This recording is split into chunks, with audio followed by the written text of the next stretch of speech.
From the Oklahoman newsroom, it's another Thunder Thursday, and yes, it is trade deadline day. It has come and gone, and the Thunder has become their way of doing things. They're making moves on trade deadline day. We're here to break it all down, to look at who's coming, who's going, and what it might mean moving forward. I'm Jenny Carlson, joined here in the studio by our Thunder coverage team, columnist Barry Trammell, Thunder beat writers Eric Horn, Brett Dawson.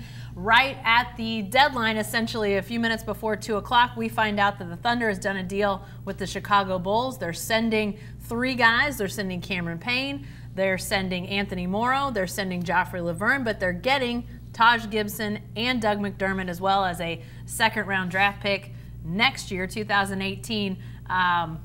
Barry, this seems like a win for the Thunder. Pretty big win, in fact. Looks like a good trade to me. You're getting a really good player in Taj Gibson. Now he's got an expiring contract, so you may only have him for the rest of this season, but he's clearly the player in this. And you're getting the best shooter in the bunch. Anthony Morrow, just his touch has been gone. Doug McDermott, young, promising shooter. Shot 42% a year ago, down in the 36, 37% range this season. But to me, it's a good trade, guys.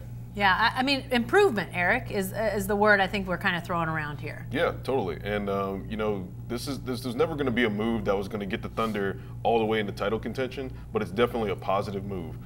You know, you get an upgrade at power forward and a guy in Taj Gibson who could potentially come in and start over Domantas Sabonis. He's definitely an upgrade over Joffrey Lauvergne and Sabonis. And then you get a guy in Doug McDermott who, you know, he shot the ball particularly well, as Barry said. This year he's shooting 37% from 3, I think like 40% from the corners, and that's with a volatile point guard situation in Chicago. Russell Westbrook's probably going to get this guy pretty good looks when he gets into the lineup with Westbrook, even though I don't think Doug McDermott's going to start. It'll probably still be Roberson at small forward. But McDermott offers some versatility in that he can play some small ball forward too as well, and that's the floor spacing that everybody's been looking for.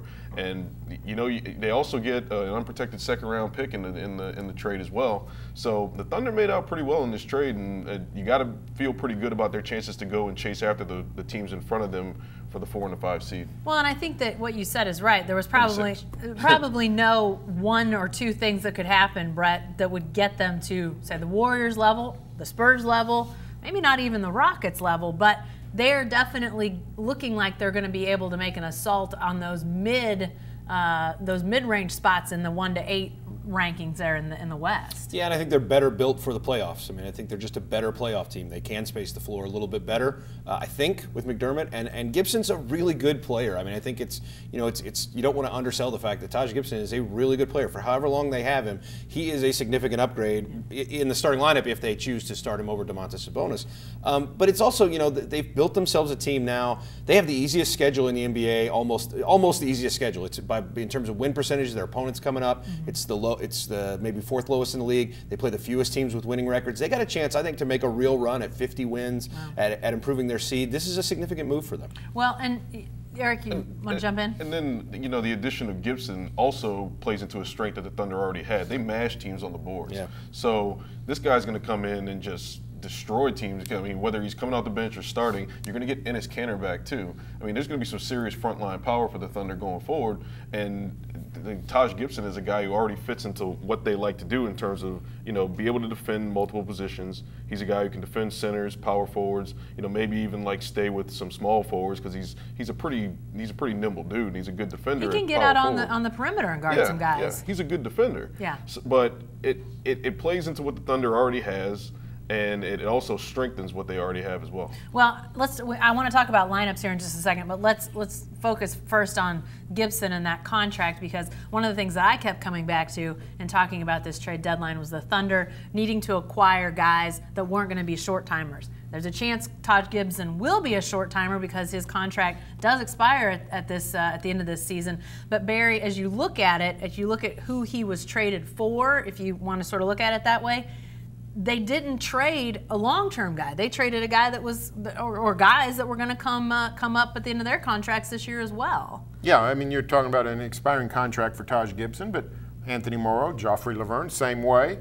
So, you know, I don't know if the Thunder will re-sign Taj Gibson or not, but this gives them a little more cap flexibility in that he comes off the books. But if they do want to overspend past the cap or whatever they need to, they can do it since he's in their fold. You're not going to give Lauvergne or Anthony Morrow a big contract, but their ability to sign really good players is somewhat limited, but it's a little less limited now with Taj Gibson. I mean, maybe there's a chance he comes in here, guys, and it's a good fit. I mean, I think what I've seen at least is that this is a really good player who probably got into a situation where it just kind of cascaded downward. I mean, Eric, you mentioned the point guard position. Obviously, Dwayne Wade going home. It was trumpeted as a big deal, but has not gone well. I mean, this is a guy that maybe given a new surroundings, maybe we see that old Taj Gibson reemerge. Yeah, and you know, he put up pretty good numbers considering you know, Chicago doesn't really have a ton of like floor spacing around him. I mean, he's going to do most of his work inside. From 10 feet out, he doesn't really have a good percentage this year, but inside he scores a majority of his buckets there, and that's what the Thunder's going to use him for, to just mash the boards and play good defense. And you know, he's coming from a situation in Chicago where they were really going nowhere, and they had basically everybody on the board in terms of being tradable. I mean, we had heard Nikola Mirotic, McDermott, Taj Gibson from as early as this morning in terms of guys that could be dealt to the Thunder. He's going to a situation where he's going to be able to play playoff basketball, and I'd imagine the guy's going to be pretty inspired to do so. Yeah, when we saw the trade come through, there was some discussion in the newsroom. Could we have asked to see if the Miracle Mile would have been a possibility? I mean, what might the Bulls have thrown in if given the chance? I would have taken the Willis Tower. I like the Willis Tower and Giordano's Pizza. You know, somebody asked me on my chat this morning, hey, how about McDermott and Taj Gibson to the Thunder? I said, I don't think it's possible unless you give them Cantor. And I don't know that the Thunder wants to do that, but Sam was able to get those guys without. Yeah, we were kind of kicking around some deals today, Eric and Darnell and myself, and you're looking at like what could you do, and could you ship Cantor here and get maybe all three of those guys? Maybe you get Mirotic and McDermott and Gibson, but without giving up. It's kind of amazing to have done this without giving up Cantor and without giving up Roberson. So you keep the core of guys who are really helping you win intact and add these two pieces. Cameron Payne may turn into a nice piece. Way too early for us to give up on him, whether it was here or in Chicago. But what he's done to this point this year doesn't indicate that he's ready to be a starting point guard in the NBA, which is what the Bulls may want him to be and what the value of the trade indicates they think he is. I don't know if we've actually said his name yet, but is it time to just give it up to the almighty Sam Presti? I mean, this is the second time in a row he's come to a trade situation, a big trade situation. I'm thinking back to draft night, and he did that, what turned out to be an amazingly good deal for the Thunder, getting all those guys from Orlando for essentially Serge Ibaka, who's since been traded by the Magic, and now here we are again looking at a deal thinking there's no way that this works. You put it in all the online draft machines and trackers, and there's no way this computes. And now here we are again, Barry, saying, how did Sam Presti get this done? Yeah, you know what, I think, I don't think Chicago's looking back now and saying, they fleeced us. Yeah. They must love Cameron Payne, or they must think they must see a lot. Perhaps they don't watch game film. I don't know what's going on there. But I mean, I love Cameron, but he can't guard anybody. He can't guard anybody. It's unfortunate that the Thunder doesn't play the Bulls again this season, because Westbrook would go for about 64 points and 17 assists against Cameron Payne. But maybe the Bulls see something in Payne. You know, he's shown flashes of being a good offensive player. Not this season consistently, but he's been injured. So give him the benefit of the doubt. But to me, clearly, the Bulls took a flyer on Cameron Payne. Yeah. And the Thunder said, hey, these are two guys that can help us now for sure, and McDermott in the coming years, even if Gibson isn't retained. So clearly a good trade for the Thunder.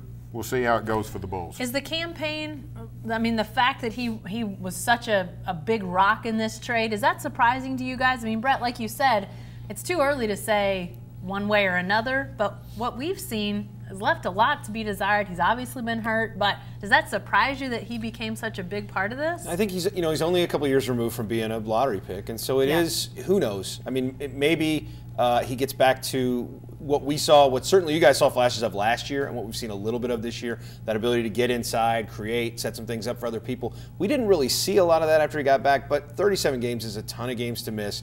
You're stepping back into a totally different rotation. The thing a little underrated about how difficult his job is that he came back into a unit where he had a lot of guys he hadn't really played with. There was just so much change. So he didn't really get to practice with those new guys. It took a long time. He's doing a lot of things on the fly. I do think he's got a chance to be a good player. I'm just surprised that they were able able to make a trade for him and some expiring contracts that netted them this much. Yeah. Brings us back to lineups moving forward because, you know, Payne was that second point guard. Now, assumption is Samaje Christian moves into that role. We'll talk about the third point guard here in just a second. But is Taj Gibson the starter? Does he move into that role? Eric, let's start with you. Does he move into that role? He should. I mean, we've seen enough from Domantas Sabonis to know that, you know, while it might be best for his comfort in terms of Billy Donovan saying he needs to play with those starters, he's not giving the Thunder enough punch in the starting lineup.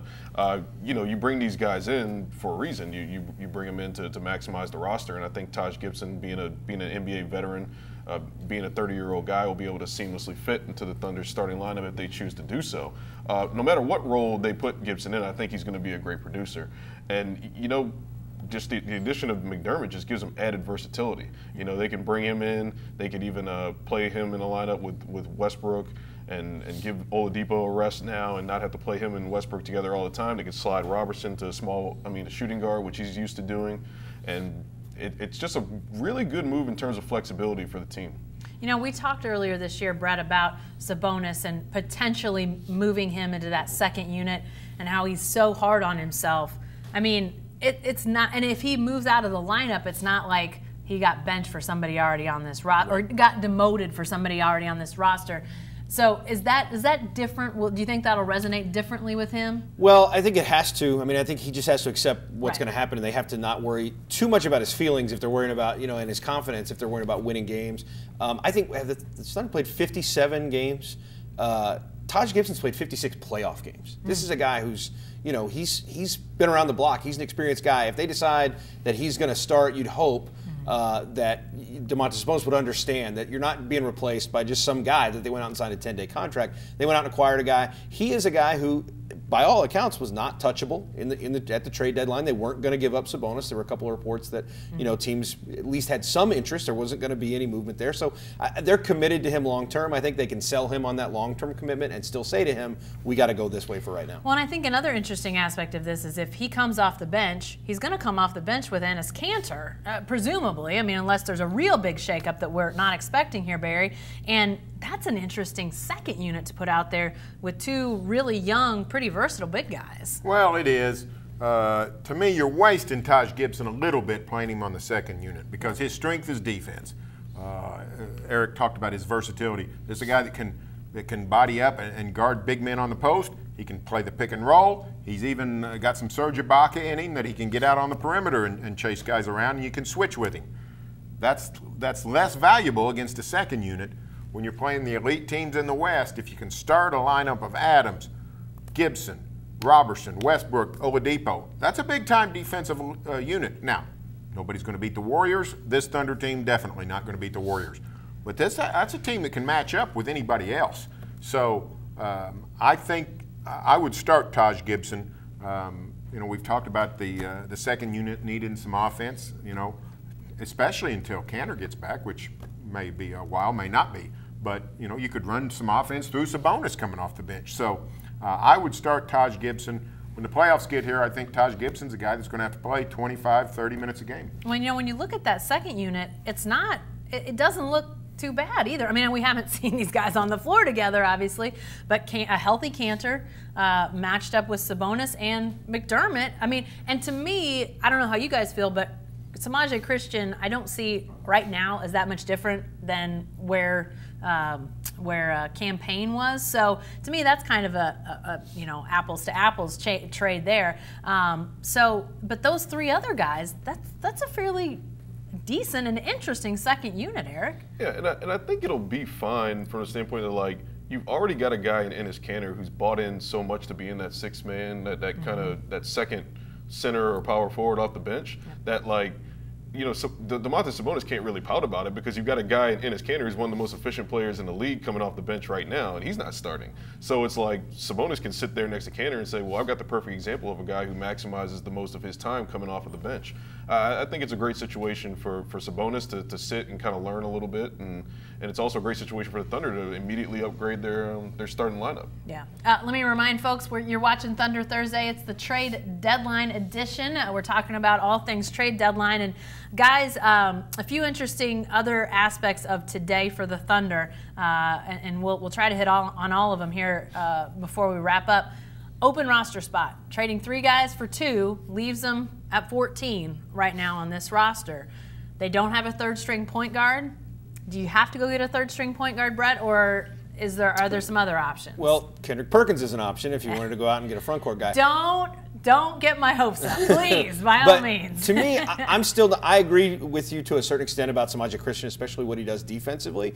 But you might be trying to see if you can't find a second unit point guard, a guy who would play a few more of those minutes.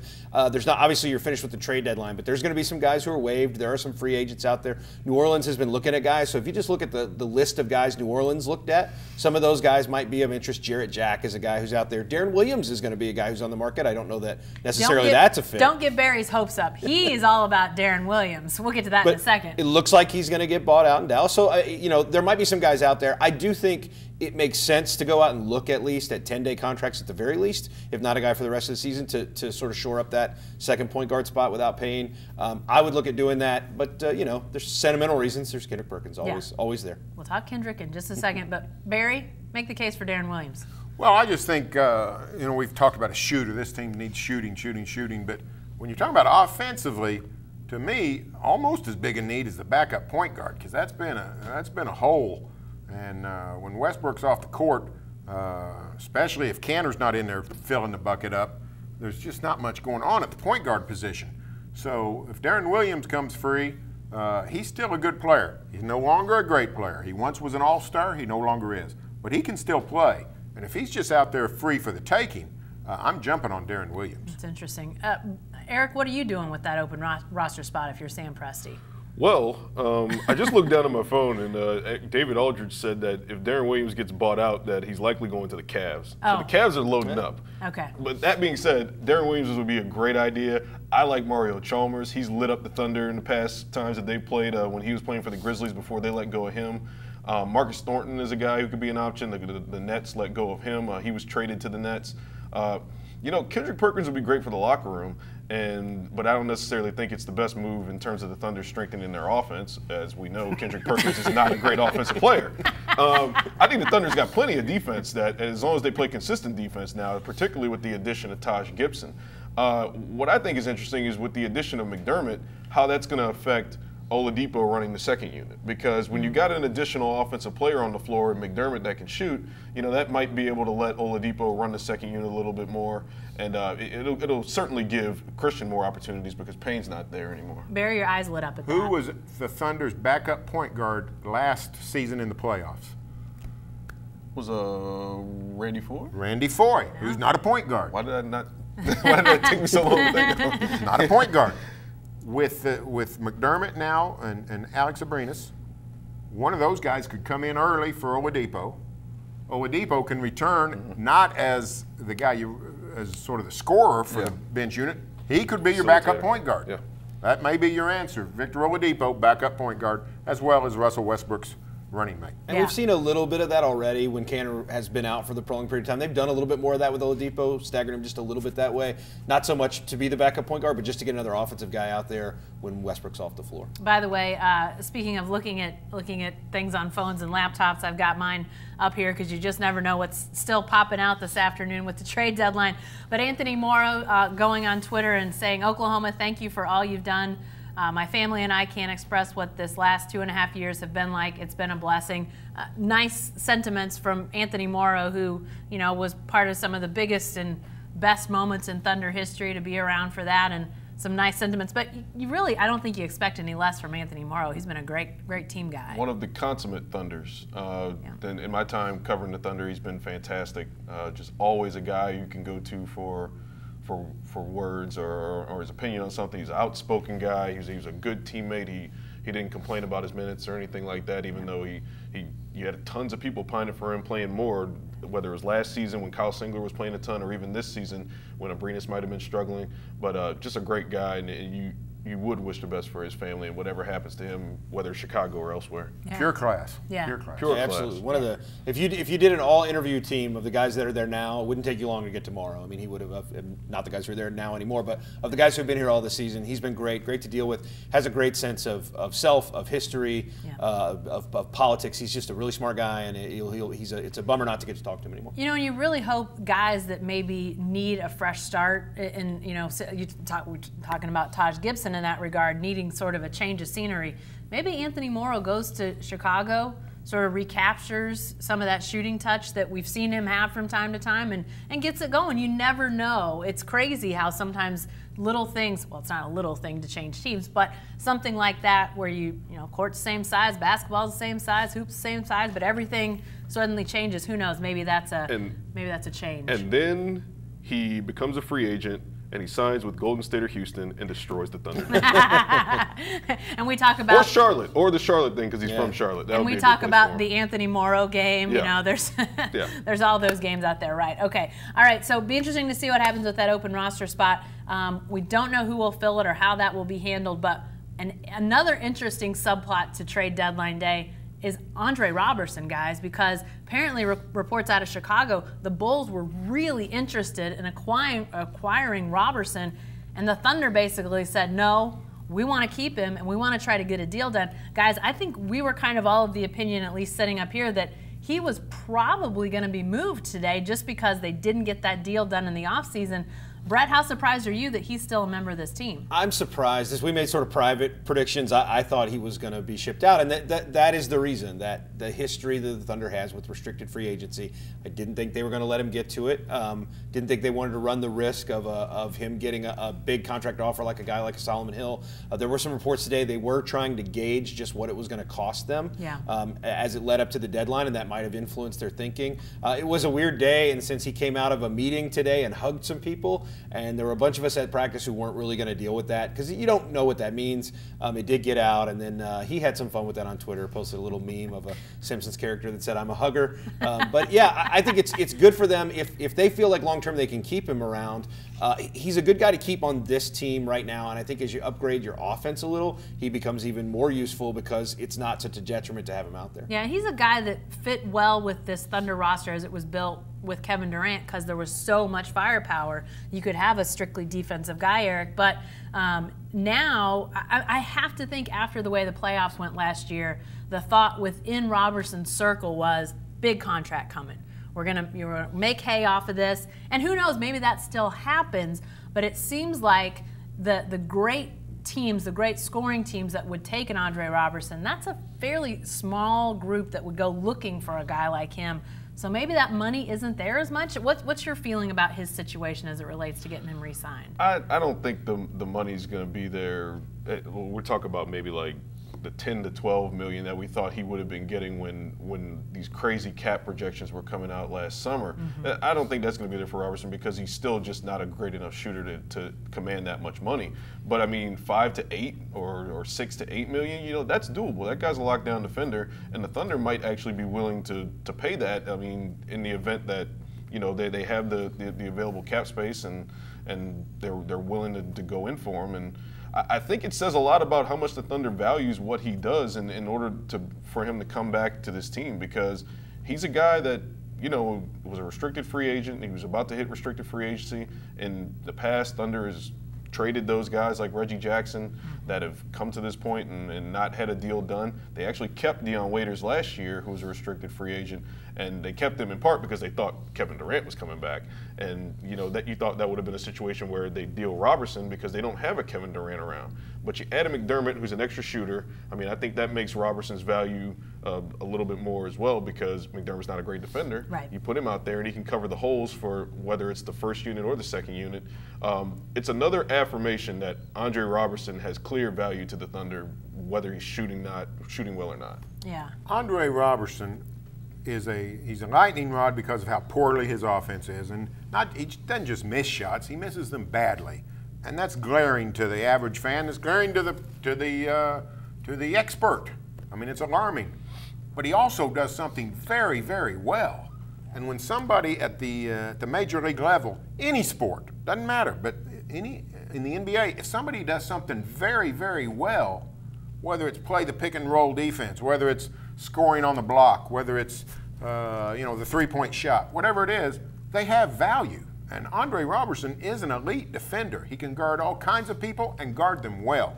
So it's a very good day when you can make a good trade and get in some stuff you need and not have to let loose of a Andre Roberson. When you look at what the Thunder traded off, Anthony Morrow, Joffrey Lauvergne, Cameron Payne, the truth is none of those three people were doing anything all that great this season.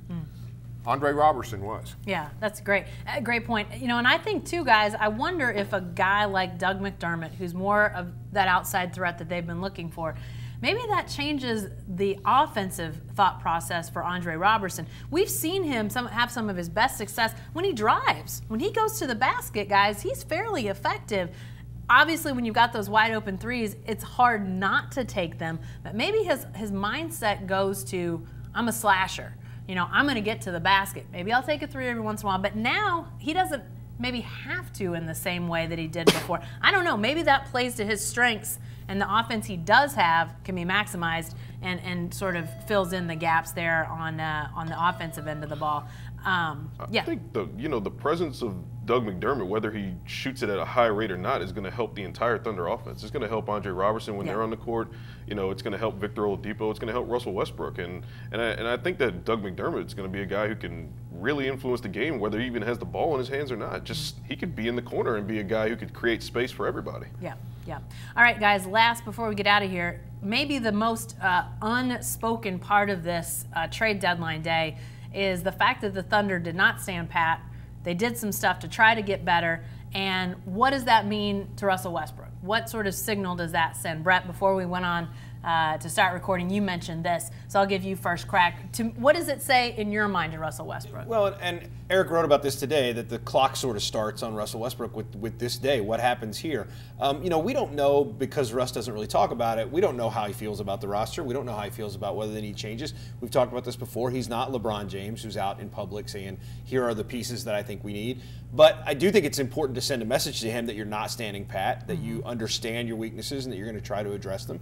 And they did that. They didn't add a ton of shooting, but they went out and found a shooter. They went out and found a versatile defensive guy who's a better scorer than what they have at power forward right now. So I think it sends a clear message to him that while you may not be able to make a move that puts you in contention to win a title, you're also not going to stand pat and be in the middle of the pack or lower. I think some of the looks that Russell Westbrook would give Joffrey Lauvergne sometimes, and some of the frustration that Billy Donovan had with Joffrey Lauvergne sometimes, I don't think you're going to get as much as that with Taj Gibson, who's a really rugged player. I think he fits the Russell Westbrook mold too, as well, as terms of a guy who's going to battle and really just really get in there and fight like Russell Westbrook does. Not that Joffrey didn't do that, but he's not going to do it as much as Taj Gibson will. I assure you that. Yeah, Barry, I know you can't do everything to the beck and call of Russell Westbrook, but it is important that you've got that level of player to do some things. If you're Russell Westbrook, how do you look at this day? Well, I think, frankly, I have no idea how Russell Westbrook, just to be honest with you, I have no idea how he sees the world, but he should look upon it as an improvement. Now, Russell's like the rest of us. He knows they're not in the Warriors class. He knows they're not in the Spurs class. But Russell knows better than anybody where they're at, and he knows that today they're better than they were yesterday. And a guy like Russell Westbrook knows better than anybody how good Taj Gibson is. I don't want to try to paint this guy as an all-star, but this guy is an all-around player who plays tough defense, and as Brett told us, hardened by the playoffs. This guy's an experienced guy, just rock-solid individual. He's going to improve this team just by being around, and Russell Westbrook knows that. So I think Russell looks at it and says, you know what, this is a good day. This is the kind of guys we need on our team. All right, guys, we don't know exactly when we're going to see the newest Thunder players in uniform. Thunder has a game Friday night against the Lakers. Maybe, I guess it's a possibility these guys will have to get here. They'll have to clear all the medical tests before they get to put on that Thunder uniform. But already we've seen both Taj Gibson and Doug McDermott on Twitter sort of pledging their allegiance with the Thunder Up hashtag or let's go or whatever. So they're in the know. They're on the way, and we'll obviously be figuring out when we can talk to them. We think we're going to hear from Sam Presti later today. We'll keep you advised of all that. But be sure to stay with the best coverage team anywhere at newsok.com and every day in the Oklahoman.